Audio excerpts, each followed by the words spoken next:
Bienvenidos a la iglesia Sunlight Miami, una iglesia para la comunidad. Para nosotros es una alegría y un gozo que usted se pueda conectar con nosotros esta semana. Le recordamos que nos da mucha alegría saber que personas comunes, así como usted y como yo, puedan conocer a Jesús y que a medida que conocen a Jesús, lo den a conocer y vivan vidas transformadas para el servicio de Él. Que la palabra de esta semana sea de bendición para su vida y que el Señor les bendiga. Es decir, ha cambiado y está cambiando nuestro querer. Por lo tanto, sí somos libres para querer hacer lo que queremos hacer, pero ahora porque tenemos una nueva naturaleza. Pero no libres para vivir de espaldas a Dios, sino libres para vivir conforme a su voluntad. Nuevamente, gracias a todos por lo que estamos aquí, gracias por este tiempo de adoración que ahora podemos tener y hemos podido tener para celebrar nuestra salvación. Damos la bienvenida a todos los que nos acompañan en esta mañana, si nos acompañan por primera vez. Veo que todos somos de la casa y muchos hermanos, algunos de los hermanos ya se han reincorporado, los hermanos que estaban ausentes porque estaban en cuarentena. Todavía tenemos 2 familias que no se han reincorporado, que ya están fuera, gracias a Dios, de todo peligro. Ya están esperando solamente su resultado negativo y pronto estarán nuevamente con nosotros. La hermana oró por Diego Junior, que también ya está recuperado, lo que también creo que esta semana ya se haría el próximo examen. Pero estamos aquí nuevamente listos para adorarle.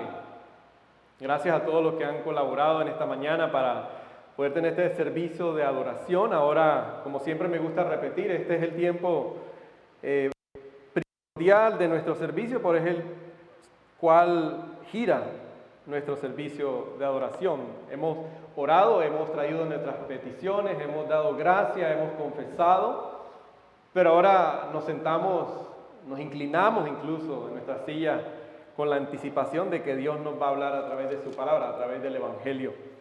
Y si usted no estuvo la semana pasada, comenzamos esta nueva serie sobre los milagros de Jesús, pero desafortunadamente la semana pasada tuvimos un problema técnico, así que no se puede actualizar con el sermón porque no lo pudimos subir a lo que es nuestras plataformas de las redes sociales, pero hoy sí estamos bien, así que ya usted se incorporó y vamos a pasar a la segunda parte de los milagros de Jesús. ¿Cuánto creen que Dios todavía hace milagros a través de Jesús? Amén. Es más, el hecho de que estemos aquí, si se detiene un momento a pensar todo lo que sucede detrás de las escenas del cual nosotros no tenemos ningún control, pero que Dios en su soberanía y su providencia lo lleva a cabo para que hoy estemos aquí respirando.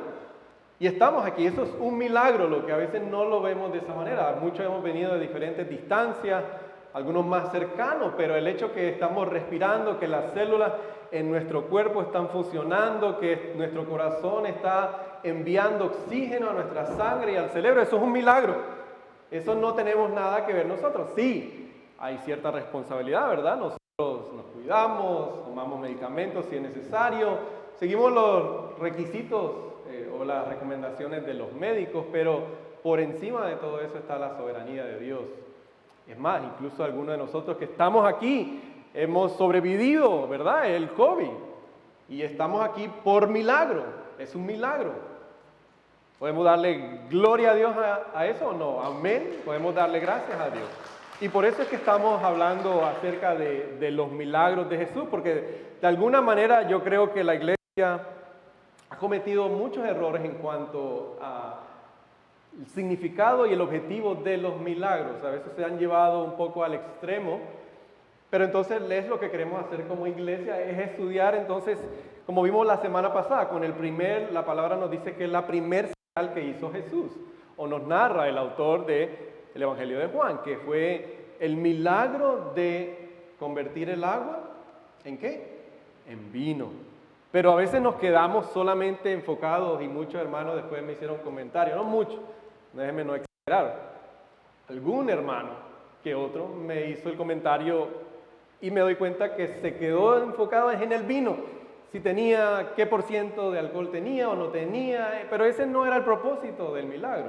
Si usted no pudo seguir el pensamiento de Dios cuando estábamos tratando de exponerlo, el propósito era que Dios estaba demostrando a través de Jesús quién era Jesús, que no era solamente un mero hombre, sino que era el que había prometido las Escrituras, el Mesías, que no solamente convertiría esa agua que era un medio, un instrumento de purificación externa, sino que les daría un vino nuevo, que era cosas nuevas, un reino nuevo, cuando llegara su hora, como él responde a María, que todavía no ha llegado mi hora, y era la hora de su muerte, resurrección y su ascensión. Por lo tanto, esa es la señal o ese es el propósito de todos los milagros. Nunca nos podemos quedar solamente en el milagro, o como algunas traducciones dicen, la señal en sí mismo no es el propósito de quedarnos ahí, siempre nos apunta hacia una verdad más grande. Por ejemplo, usted viene manejando por la 836 o va por por la Flagler, cuando usted ve ese letrero que dice Flagler o dice la 56, el letrero en sí no es el destino, ¿verdad? Nadie va hacia ese letrero. Lo que hace es que nos apunta hacia nuestro destino, hacia dónde tenemos que ir. Igual, las señales de Jesús, los milagros de Jesús, son una señal que autentican, afirman, confirman el ministerio de Jesús, la obra de Jesús. ¿Quién es Jesús? Ese es el propósito, el objetivo de las señales de Jesús, de los milagros, no de quedarnos en sí en el milagro y decir, bueno, Jesús solamente vino y daba milagros por todos lados para que la gente lo convirtiera como en un espectáculo. Usted se dará cuenta que no era así, cada milagro tenía un propósito, un objetivo, y era de enfocar y desviar a la persona del milagro hacia Él, que era el Redentor, que era el Mesías. Y eso es lo que vamos a ver en esta mañana. Y como hablamos, el ejemplo del primer milagro, la primera señal que vimos la semana pasada, que fue el vino, o el convertir en agua el vino. Pero algunos se han preguntado durante la historia, y quizás eso sea una de las preguntas o las dudas que tengan los que van a ver este video en YouTube, o quizás los que estamos aquí, quizás. Incluso la medicina o la ciencia moderna en estos tiempos ya tuvo que convencerse, tuvo que admitir de que el universo tuvo un comienzo, porque antes se enseñaba que el universo había existido por toda la eternidad, pero ahora han entendido que sí, en un momento tuvo un comienzo, pero la Biblia siempre ha enseñado eso, que Dios creó de la nada, creó el planeta Tierra, pero también creó el universo, pero eso es un milagro. Que el científico crea de que el universo surge de la nada, hay que tener más fe para creer eso que creer lo que dice la Biblia, que Dios fue el que creó todo. Entonces, les voy a compartir algunas de las objeciones que dan las personas a los milagros, porque no cabe duda que aunque nosotros creemos en milagros, hay muchas personas que no creen en los milagros. Solamente rapidito le voy a compartir 4 explicaciones que dan las personas en cuanto a los milagros. Dicen que la idea de los milagros es una ofensa tanto a la razón como a la dignidad del hombre. Por lo tanto, los milagros no ocurren. Segundo, dice que a menos que exista evidencia médica objetiva, o sea, información objetiva médica, para corroborar la afirmación de que ha ocurrido una sanidad milagrosa, podemos asumir entonces que no ha sucedido. Tercera, si las autoridades médicas están de acuerdo en que una sanidad es inexplicable en términos del conocimiento científico actual, pues simplemente puede atribuírselo a las deficiencias del conocimiento científico actual, o sea que no existen los milagros. Si un ser humano por lo demás inteligente y honesto está convencido, a pesar de todos los argumentos en contra, que Dios es quien lo ha sanado, podemos asumir que su enfermedad, como la cura, fue puramente psicológica. Lo que significa eso es que entonces no existen los milagros. Esta es la opinión popular, ¿verdad? Que incluso cuando usted habla con un médico, usted le atribuye una sanidad delante de un médico, muchas veces es lo que van a contestar, que no, eso fue que todavía no hemos descubierto la cura para esa enfermedad, pero eso no puede ser un milagro porque no se puede explicar científica o a través de la medicina. Pero nosotros no creemos eso, ¿verdad? Creemos que sí existen milagros, que Dios está en su economía, Él está deseoso de hacer milagros. Pero vamos a ver entonces en este pasaje que está en Mateo capítulo 8, versículos del 5 al 13, es el que vamos a leer juntos, pero también vamos a ver el pasaje paralelo, que es el capítulo 7 del 1 al 10.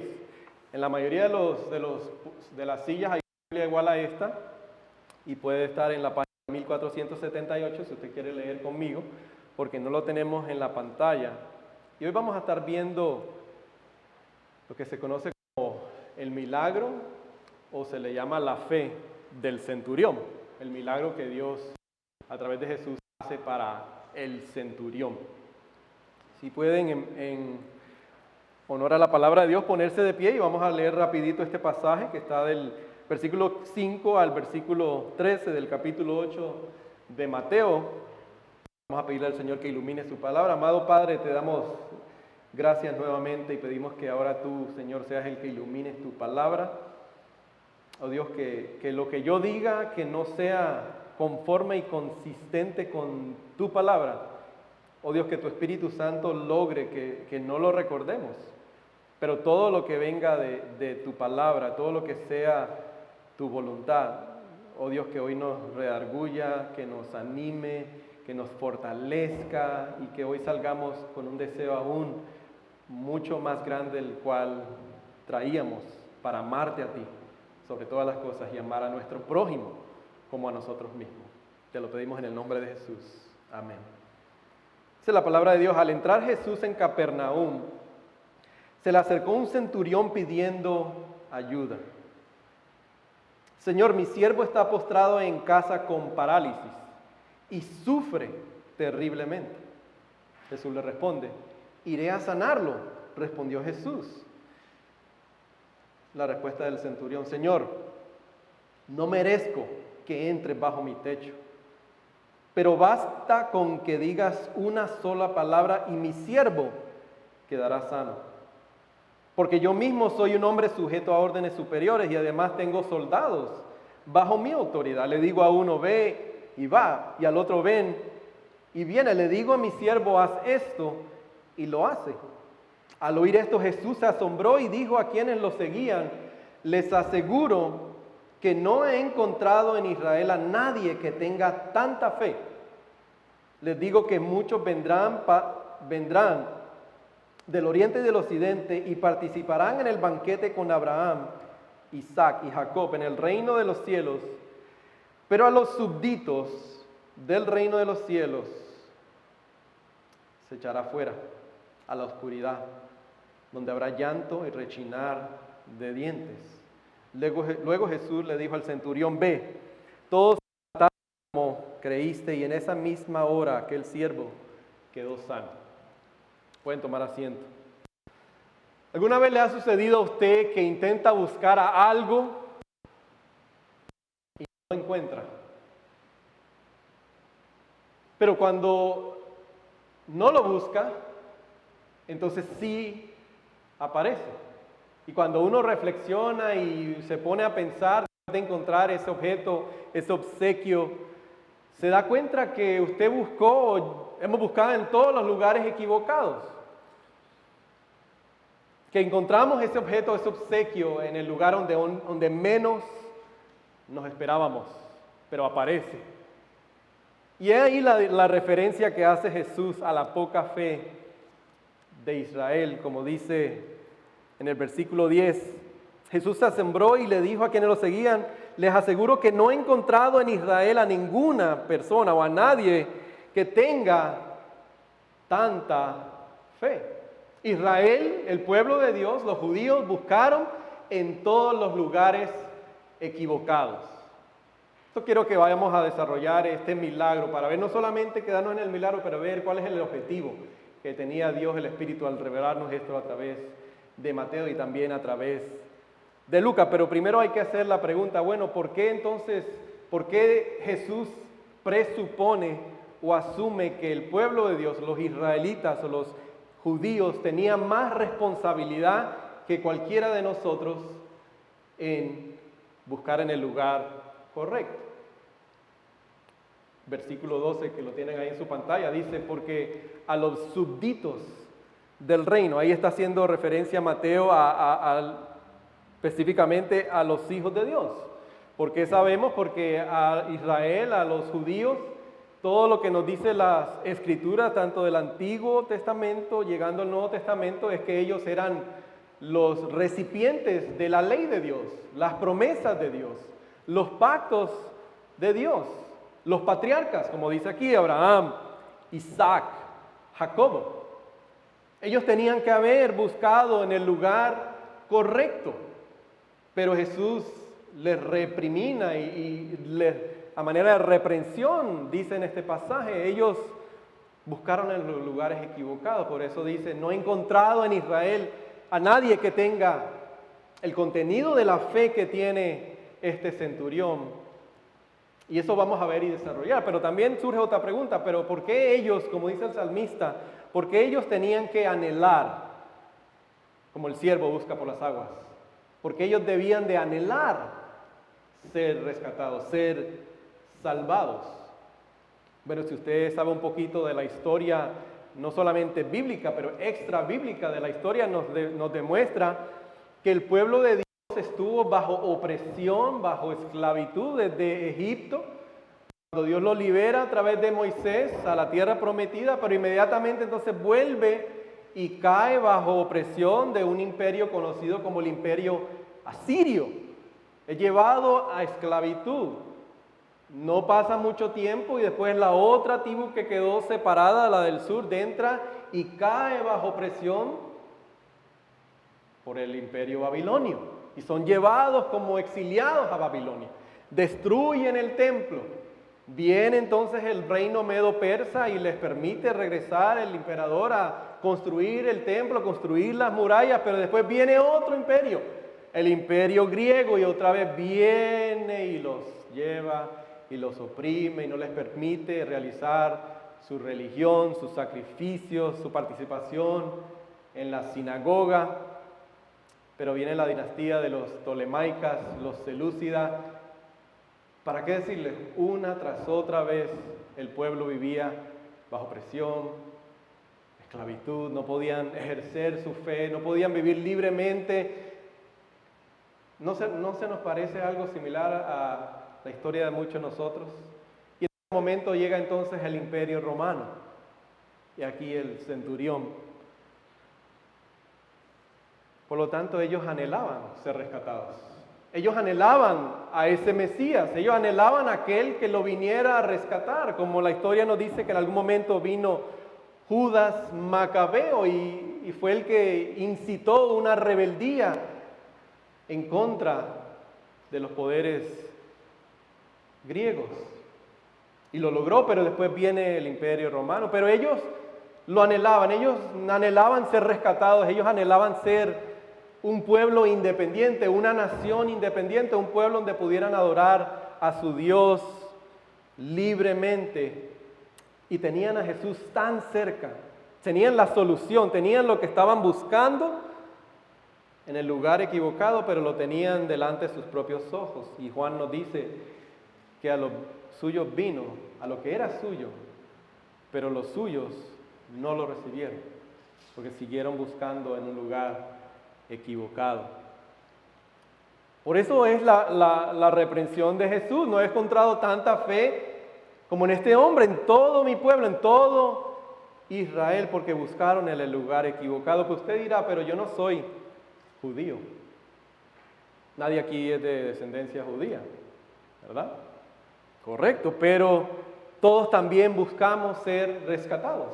Todo ser humano busca ser salvado. Todo ser humano que ha existido, que existe, busca satisfacción, Como dice el salmista, nuestro corazón es como un barril sin fondo. Un barril sin fondo es lo que me dice mi esposa Lourdes cuando le pido que vamos a comer ahora de cena. Me dice, oye, tú comes mucho, eres como un barril sin fondo porque siempre estás pidiendo comida. Pero así es lo que dice el salmista, que así es nuestro corazón, que anhela ser saciado, anhela la satisfacción, anhela adorar, anhela a buscar satisfacción, pero satisfacción que solamente podemos encontrar en Jesús.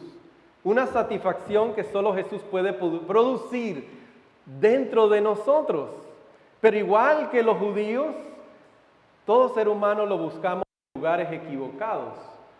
Y al contrario, lo que sucede es que quedamos más agotados y desesperados de lo que inicialmente estábamos.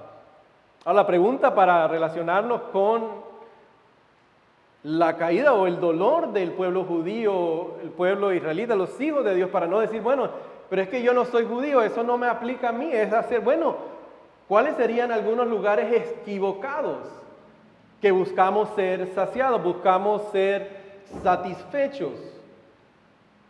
Y nadie puede decirme que eso no es verdad.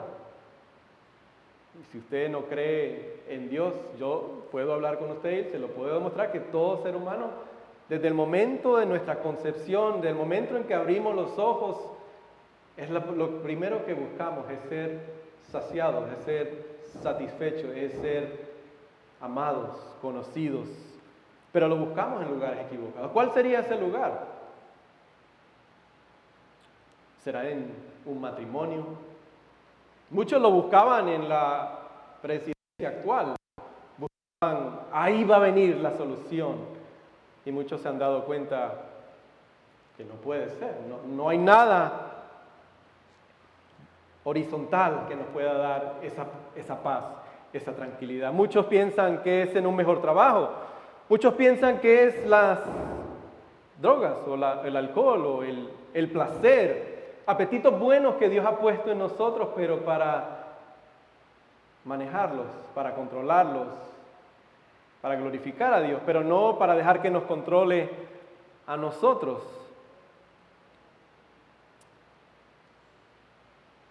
Yo hablaba en estos tiempos que han sido tan difíciles, no solamente por lo de la pandemia, pero todo lo que ha sucedido en nuestros países, en este país, la división incluso que ha surgido.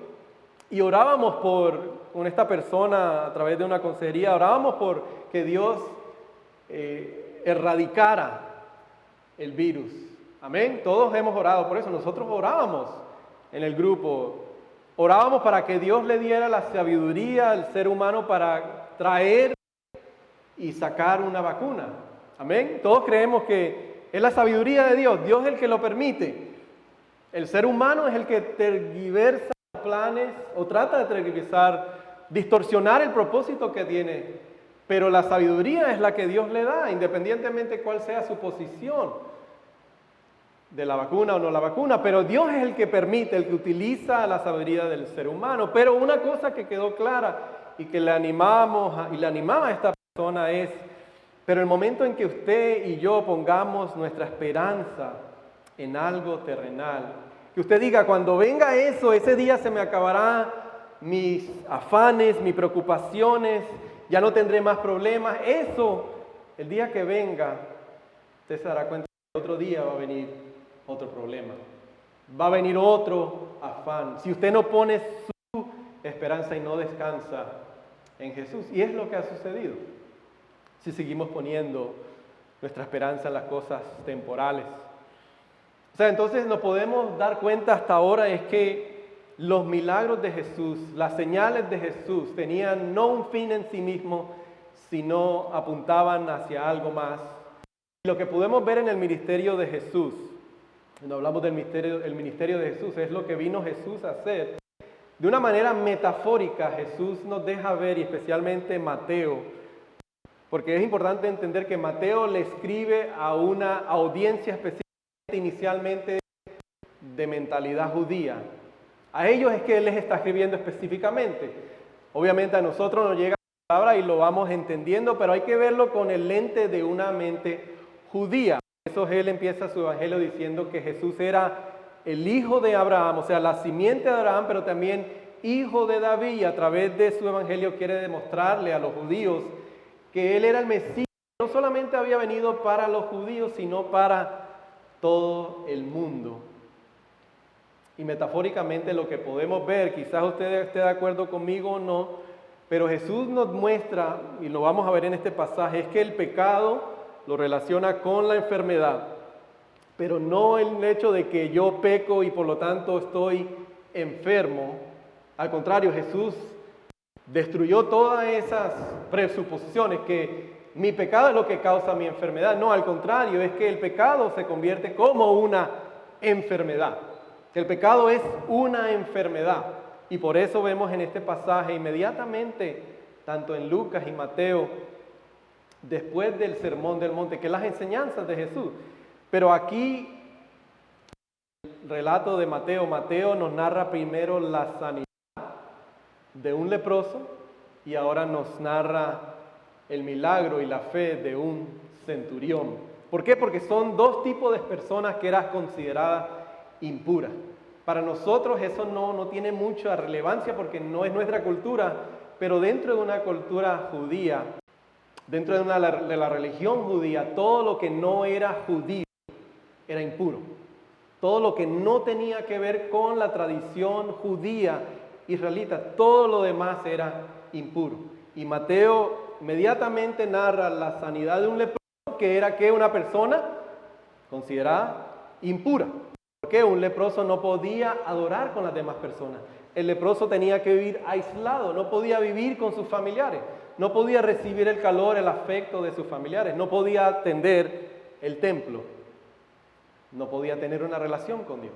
Y Jesús lo sana. Y ahora nos narra la sanidad a través de la fe del centurión. ¿Quién era un centurión? Posiblemente un empleado de Roma. ¿Por qué el nombre centurión? Porque era posiblemente un líder o supervisor o un general que tenía a cargo de él casi 100 soldados. Pero era un empleado del Imperio Romano, por lo tanto un enemigo de los judíos, porque era parte de la opresión al pueblo de Dios, el pueblo de Israel. ¿Y qué hace Jesús? Le concede la petición a un soldado romano, considerado por los líderes religiosos como idólatra, como pagano, pero una persona que tenía autoridad, como nos dice el pasaje, y posiblemente un nivel económico superior a los demás. Pero ¿qué es lo que quiero que vayamos a ver rapidito en lo que nos queda de tiempo de este pasaje? Es el poder de la fe. Lo que usted quiere tomar nota, lo que vamos a desarrollar de este milagro es el poder de la fe, el poder de la intercesión y el poder de la palabra de Dios. El poder de la fe, que es lo que vemos en este pasaje, el poder de la intercesión y el poder de la palabra de Dios. Vamos a ver el pasaje. El centurión, vamos a ver que sí, él, siendo una persona marginada, no permitido ir al templo, no poder adorar por su cultura, por su trasfondo en general, no era una persona religiosa, no tenía conocimiento de lo que era el Dios de Israel. Incluso es posible que era una persona que adoraba muchos dioses, pero él sí pudo reconocer el poder de la palabra de Dios, y por eso él va e intercede por su siervo, pero a la misma vez él encuentra la eternidad. Ahora vamos a ver qué es lo que asombra a Jesús, ¿verdad? Porque el pasaje dice, el versículo 10 nuevamente, Jesús se asombró y dijo a quienes le seguían. O sea, ¿qué es lo que asombra a Jesús? Vamos a ver la perspectiva de los judíos, porque el relato de Lucas nos dice que da más detalles. Mateo no nos da todos los detalles, solamente dice, esto fue lo que dijo el centurión, así sucedió. Incluso algunos dicen que por eso la Biblia se contradice, pero no es así. Lucas nos da un poco más de detalle, y Lucas en su narrativa lo que nos dice es que él envía a algunos judíos para que le pidan el favor a Jesús. Mire lo que dice en su pantalla. Dice, el centurión mandó a unos dirigentes de los judíos a pedirle que fuera a sanar a su siervo. Cuando llegaron ante Jesús, le rogaron con insistencia: este hombre merece que le concedas lo que te pide. Aprecia tanto a nuestra nación que nos ha construido una sinagoga. Esa es la mentalidad de estos judíos, posiblemente dirigentes en la sinagoga. No nos dice ancianos, líderes dentro del pueblo judío. Pero vean, miren la mentalidad de ellos. Este hombre merece que tú le concedas este milagro. Pero vamos a ver la reacción del centurión, porque en sus palabras, en sus propias palabras, él dice: Señor, no merezco. Ellos dicen, él merece por las obras que ha hecho. El centurión, una persona alejada de Dios, como quizás muchos de nosotros podemos decir que no crecimos en hogares cristianos. Él dice, yo no merezco. ¿Y a qué me recuerda a mí cuando estudiaba ese pasaje? A Lucas 18, del 9 al 14. Mire lo que dice Jesús haciendo una parábola. Y mantenga el pasaje o la reacción del centurión en mente. Dice Jesús en esa parábola, dice: algunos que confiando en sí mismos se creían justos y despreciaban a los demás. Entonces Jesús les contó esta parábola. 2 hombres subieron al templo a orar. Un judío, fariseo, líder religioso. El otro, un recaudador de impuestos. ¿Qué era un recaudador de impuestos? Una persona que trabajaba para el Imperio Romano, que oprimía también a su propio pueblo. Era un ladrón, era un mentiroso. Póngale ahí lo que usted quiera. Era un pecador, un recaudador de impuestos. Van los dos juntos al templo y mire cómo interactúa el uno el otro. El fariseo, el religioso: oh Dios, te doy gracias porque no soy como otros, ladrones, malhechores, adúlteros, ni mucho menos como este recaudador de impuestos. Mira lo que yo hago: ayuno 2 veces a la semana y doy la 10ª parte de todo lo que recibo. En cambio, el pecador, podemos decir el centurión, que había quedado a cierta distancia. Señor, no vengas ni a mi casa. Ni siquiera se atrevía a alzar la vista al cielo, sino que se golpeaba el pecho y decía: oh Dios, ten compasión de mí, soy pecador. ¿Qué dice Jesús al final de la parábola? Les digo que el pecador, el alcohólico, el drogadicto, la prostituta, y no aquel religioso, aquel volvió a su casa justificado ante Dios. Pues todo el que a sí mismo se enaltece será humillado, y el que se humilla será enaltecido. ¿Qué fue lo que sorprendió a Jesús de la fe del centurión? La humildad del centurión. Yo no merezco que tú vengas a mi casa, ni que entres a mi casa. Justificado, imagínense ahí lo que dice la palabra justificado. ¿Qué significa ser justificado? Es que Dios nos declare a nosotros justos delante de Él, no por nada que nosotros hayamos podido hacer o nunca podamos hacer. Es simplemente por la obra de Jesús, por las obras de Jesús, es que nosotros somos justificados delante de Dios. Por eso el centurión viene y dice: yo no merezco. El pueblo de él le decía: él merece porque él es una buena persona. Jesús acude a la petición del centurión, pero más que la petición, él ve el corazón del centurión que dice: yo no merezco. El poder de la fe.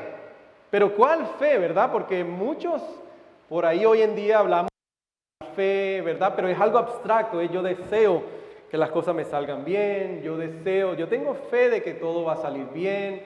Es bien abstracto, ¿verdad? Pero la fe, cuando la Biblia nos habla, es que es algo instrumental. La fe es el instrumento que Dios utiliza para llevar a cabo sus propósitos eternos decretados de antes en la eternidad, pero a través de nosotros que somos responsables, Él los lleva a cabo.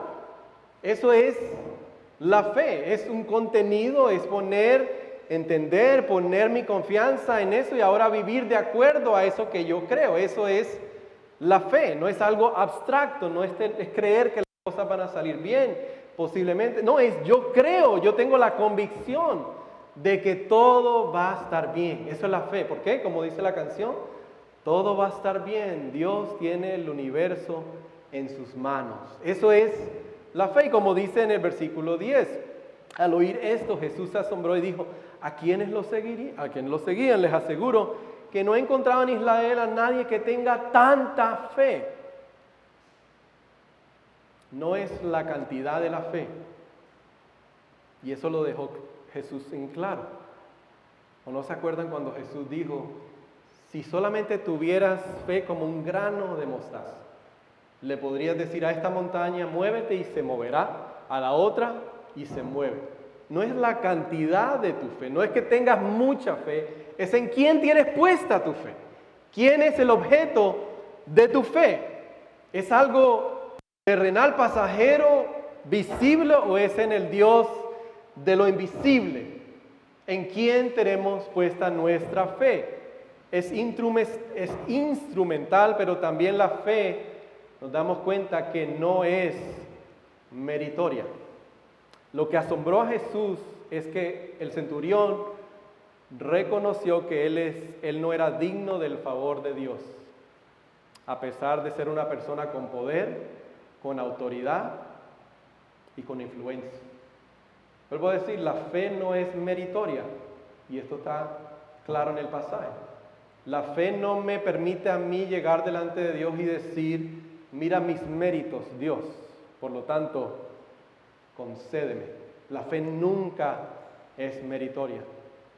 Usted sabe que a veces nosotros decimos incorrectamente, teológicamente es incorrecto decir que yo puedo agradar a Dios, porque las únicas obras que pueden agradar a Dios son las obras que hizo Jesús, su vida perfecta.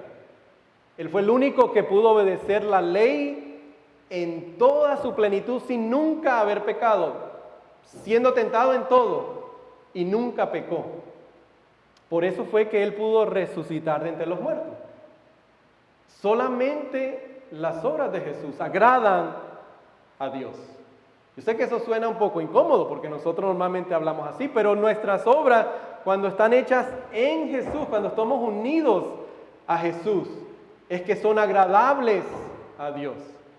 Diría, bueno, pastor, pero eso suena como licencia. Si usted me dice eso, yo voy a hacer lo que me da la gana.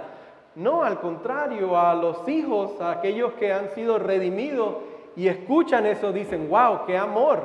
Eso me da libertad ahora para yo vivir conforme a la voluntad de Dios, nunca para vivir con licencia para hacer lo que me da la gana. Entonces la fe no es meritoria. Efesios capítulo 2, versículo 8, la fe es un regalo. Somos salvos por medio de la gracia a través de la fe y eso no es de vosotros, dice, es un regalo de Dios. Filipenses capítulo 1, 29 también dice, a ustedes se le ha concedido no solo el creer en Dios, pero también el sufrir por Él. Entonces la fe no es meritoria. Dios me ama más porque yo le soy fiel a mi esposa. No veo cabezas moviéndose. No, Él me ama en la plenitud del amor que ha sido derramado a través de Dios. Me bendice, por supuesto me bendice, pero no me ama más ni me ama menos. Él lo ama más a usted o lo ama menos si usted deja o no lee la Biblia. No, el amor que Dios tiene por usted es infinito. Que lo bendice es otra cosa, pero usted nunca perderá su estatus de hijo de Dios, porque ya no hay condenación para aquellos que están en Cristo Jesús, como dice, hay libertad, la canción. Pero no solamente que la fe es instrumental y meritoria, pero cuando usted ha conocido el amor de Dios y el amor de Dios lo atrae, usted llega al reconocimiento que el poder, el liderazgo, la autoridad no son para mí mismas, sino más bien las utilizamos para interceder por otras personas. La autoridad, el poder, el liderazgo. El liderazgo no es para mandar ni para ser un autoritario. El liderazgo es para servir a los demás. Y aquí lo podemos ver en la vida del centurión, que tenía poder, tenía un estatus socioeconómico, pero ya podemos ver que Dios desde antes, aunque nos lo narra Mateo y Lucas, ya desde antes Dios estaba creando algo en el centurión, porque Lucas nos dice que este hombre hacía buenas obras. La fe sin buenas obras es una obra, es una fe muerta, pero una fe genuina produce buenas obras. Un hombre con autoridad, poder, dinero y influencia, pero mire el poder de la intercesión. No lo utiliza para abusar, para oprimir. Posiblemente que era una persona judía, su siervo, porque las personas judías eran los que más probablemente vivían como siervos en las casas, porque no había tanto trabajo como hay hoy en día. Pero el siervo al cual él acude o pide a Jesús que lo salve era una persona de origen judío. Pero mire cómo él intercede, el poder de la intercesión. En el versículo 6 dice: Señor, mi siervo está postrado en casa con parálisis y sufre terriblemente. Y los judíos, en el Lucas 7:5 dice: Él nos ha construido una sinagoga. Me hago la pregunta, ¿cómo sería si nosotros aprendiéramos a creer que Dios es capaz de hacer mucho más de lo que nosotros no podemos imaginar? Porque nuestro deseo, mi deseo incluso en estas últimas semanas que he pasado algunos percances físicos, es que Dios me libre inmediatamente de esta situación, de lo que estoy sintiendo. Pero Dios quiere darnos mucho más. Usted se puede imaginar el poder de la intercesión, como oraba la hermana, una oración de intercesión. Esto es lo que nos pinta el pasaje, que este hombre intercedió. No tuvo que orar porque tenía a Dios mismo encarnado, pero intercedió por este siervo. Escuchaba una historia de una madre comiendo con sus hijos en un Burger King, una tarde que estaban almorzando ella con sus hijas, y dice que escuchó por detrás que había entrado un joven a pedir trabajo al Burger King, pero no le dieron el trabajo porque entró sin camisa. Y al ella conversar con él se dio cuenta de que estaba pasando dificultades, y en ese momento ella tenía una bolsa en su carro de camisas, y acudió al carro y le entregó la camisa al muchacho, y el muchacho estaba pasando por momentos difíciles, pero a través de esa intervención de la mamá pudo conseguir el trabajo y ahora ha podido mejorar su vida. Pero eso no termina ahí, eso comenzó con una oración de una iglesia, de una mamá, de un papá que oraban por su hijo, que Dios le pudiera abrir los ojos y que pudiera recuperar su vida. Y el resultado fue en ese momento. Ese es el poder de la intercesión. A veces no nos imaginamos cuándo puede suceder, cuándo Dios va a contestar esa oración. Pero en su tiempo adecuado, en su momento, Dios contesta cuando intercedemos el uno por el otro. Ese es el poder de la intercesión. Pero ¿qué tal si oráramos de esa manera? Que no solamente que Dios le dé sanidad a esa persona, que le resuelva lo inmediato, pero que lo ayude a ver a Jesús. Que esa persona que en su trabajo porque usted ora, ese familiar por el cual usted ora, que no solamente Dios le resuelva la situación inmediata, pero que lo apunte hacia Jesús. La semana pasada yo hablé de Laura Elvington, de la mujer que había tenido a su esposo que lo diagnosticaron con el tumor en el cerebro y después lo mataron, y él terminó con problemas de memoria y problemas de visión. Y mire la canción que ella escribió a raíz de esa prueba en su vida. Dice: nosotros oramos por bendiciones, oramos por la paz, comodidad para la familia, protección mientras dormimos, oramos por la sanidad, oramos por la prosperidad, oramos por tu mano poderosa para aliviar nuestro sufrimiento. Todo el tiempo escuchas cada necesidad hablada. Dice: sin embargo, el amor es demasiado para darnos cosas menores. ¿Por qué? ¿Y qué tal si tus bendiciones llegan a través de las gotas de lluvia? ¿Y qué tal si tu sanidad llega a través de las lágrimas? ¿Qué pasa si 1000 noches de insomnio es lo que necesita para saber que tú estás cerca? Y si las pruebas de esta vida son tus misericordias disfrazadas. Oramos por sabiduría para tu voz escuchar. Lloramos de rabia cuando no podemos sentirnos cerca de ti. Dudamos de tu bondad, dudamos de tu amor, como si cada promesa de tu palabra no fuera suficiente. Todo el tiempo tú escuchas cada súplica desesperada y todos los anhelos que tenemos de fe para creer. Cuando los amigos me traicionan, cuando la oscuridad parece ganar, sabemos que el dolor le recuerda a este corazón que este no es nuestro hogar. Y si mis mayores decepciones o el dolor de esta vida es la revelación de una mayor sed que en este mundo no puede satisfacer, y las pruebas de esta vida, la lluvia, las tormentas, las noches más duras, ¿qué tal si esas son tus misericordias disfrazadas? Y la canción se llama Bendición. ¿Qué tal si oráramos por esas bendiciones? Y por último, y ahí terminamos, es el poder de tu palabra, el poder de su palabra. ¿Cuántos creen que la palabra de Dios tiene poder para sanar, para salvar y para transformar? Acuérdense que cuando yo decía que metafóricamente, cuando Jesús en su ministerio viene y dice, arrepiéntanse, arrepentíos y crean el Evangelio, porque el reino de Dios está cerca, viene a inaugurar el reino de Dios. ¿Y cómo Él lo confirma? ¿Cómo lo afirma? Haciendo las cosas nuevas, sanando al ciego, sanando al inválido, levantando de entre los muertos, pero no la señal era para sí mismo quedarse en la señal, sino a decir que yo soy aquel que buscabas. Por lo tanto, una sanidad física que vemos en la Biblia metafóricamente habla de salvación, que es lo que realmente el ser humano necesita, ser salvado, no solamente ser sanado físicamente, pero ¿de qué sirve ser sanado físicamente si no conozco al creador de mi cuerpo? Mire lo que dice Mateo, en el 13, dice, se me fue, hoy,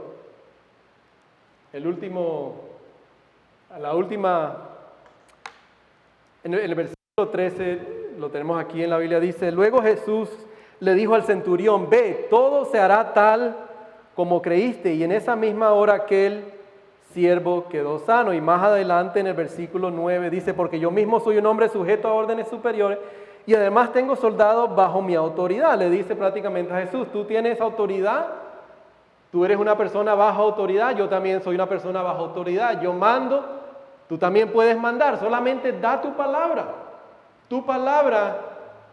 y se hará. Da tu palabra y mi siervo quedará sano. Es el poder de la palabra de Dios. ¿Cree usted o no cree que la palabra de Dios tiene poder para sanar, para salvar, pero para transformar? Me leí este relato que encontré y nos ayuda a entender el poder de la palabra de Dios también para transformar nuestras vidas. No solamente para que Jesús la dé y no de una manera manipular, la verdad, como a veces se escucha hoy en día dentro de la iglesia evangélica, que yo solamente digo la palabra y yo manipulo y yo obligo a Dios a que haga y que no haga. No, ese pasaje no es para manipular el nombre de Jesús, sino que la palabra encarnada, que es Jesús, el verbo hecho carne, tiene el poder para sanar y para transformar, porque solamente Él pudo vivir la vida que nosotros no pudimos vivir y morir la muerte que nosotros merecíamos y vencer la muerte y nuestros peores enemigos y garantizar nuestra resurrección.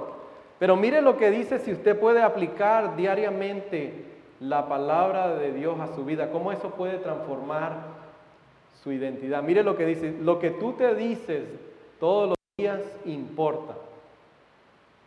Si usted cree algo acerca de su identidad que no es cierto, que no viene de la palabra de Dios, entonces tendrá dificultades para creer lo que Dios sí dice acerca de usted cuando Él se lo revela en su palabra.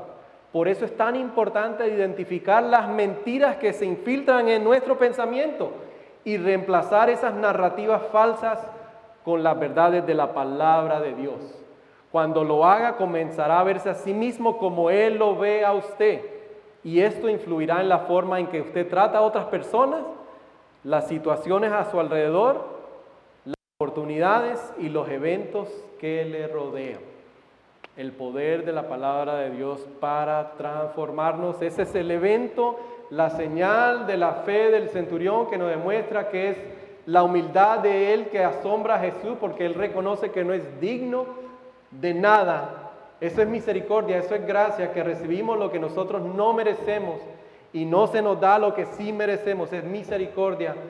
Él lo reconoce, es lo que Jesús le asombra, concede este milagro y fundamentalmente lo que nos recuerda a nosotros es que el poder de Dios, de su palabra, no solamente salva, pero me transforma todos los días. ¿Por qué? Porque cuando yo me comparo con lo que me dicen mis seres queridos, aquellos que me han fallado, mi pasado, cuando yo permito que eso sea lo que conforme mi identidad actual y no lo que dice la palabra de Dios, que hemos sido justificados, que hemos sido reconciliados, que ahora si usted está en Cristo, usted puso su fe en Jesús, usted es una hija, es un hijo que ahora puede vivir en paz con Dios. Esa es su identidad, no su pasado, no sus fallas, no sus errores, no sus pecados, eso ya no lo define a usted. Cuando esas mentiras vienen y tratan de reemplazar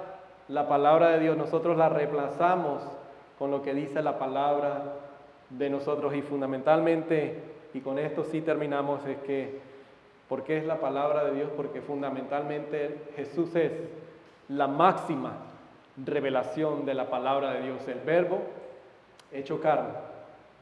Que no solamente por el centurión que no merecía y que nunca fue parte del pueblo de Dios, pero que fue a interceder por este siervo y él pensó que iba solamente a interceder, pero encontró la eternidad. Nosotros igual, en Jesús, si hemos puesto nuestra fe y nuestra confianza en Él, solamente en Él podemos encontrar nuestra eternidad.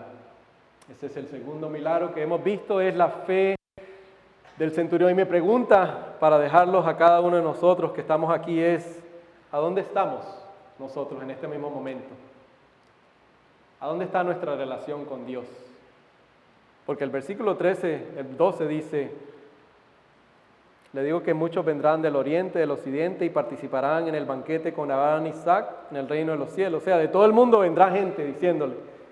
Pero a los súbditos, o sea, a los que piensan que ya están en el reino, dice, serán echados fuera a la oscuridad, donde habrá llanto y rechinar de dientes. El pueblo de Dios, el pueblo judío, siempre pensó que era prioridad, que estaba dentro. Y Jesús siempre vino a ellos a decirle, no, tengan cuidado, porque vendrán de otras partes, vendrán los gentiles, vendrán los centuriones, vendrán los leprosos, vendrán las prostitutas, los alcohólicos, y esos serán quizás primero en el reino. La pregunta es nosotros, ¿a dónde estamos nosotros en estos momentos? Nunca es basado en nuestras propias obras, es basado en lo que Jesús ha podido hacer por nosotros. Oremos. Amado Dios, gracias por tu palabra, por esta señal nuevamente que nos deja ver que, oh Dios, tú eres el Dios de los milagros, eres el Dios que todavía haces milagros y lo demuestras una y otra vez y a través de tu palabra. Gracias por ese milagro de los milagros que es el nacer de nuevo, el nuevo nacimiento, como vimos en la vida de Nicodemo, nacer del Espíritu, nacer del agua, purificados. Gracias por esa fe que tú nos has dado, gracias porque ahora podemos interceder el uno por el otro. Gracias por el poder de tu palabra, mi Dios. Tu palabra nos ha dado promesas, nos ha dejado promesas. Y tú no eres un Dios que falla, tú eres un Dios que has prometido tu presencia para la eternidad con tus hijos. No sé cuál es la situación de cualquiera de mi hermano y hermana aquí presente y aquellos que nos escuchan en este momento. Pero a Génesis 15 tú le prometiste a Abraham que serías tu Dios y el Dios de su descendencia. Y el autor de Hebreos nos dice que tú eres fiel, eres fidedigno y podemos confiar en tu palabra. Tú has prometido estar con nosotros, aún en medio de la pandemia, aún en medio de la situación financiera, aún en medio de las fallas de familiares, aún en medio de ser defraudado, decepcionado, tú has prometido estar con nosotros. Oh Dios, que hoy podamos creer esa verdad, que en tu palabra no falla. Tú nunca fallarás a tu palabra. Ayúdanos a interceder el uno por el otro.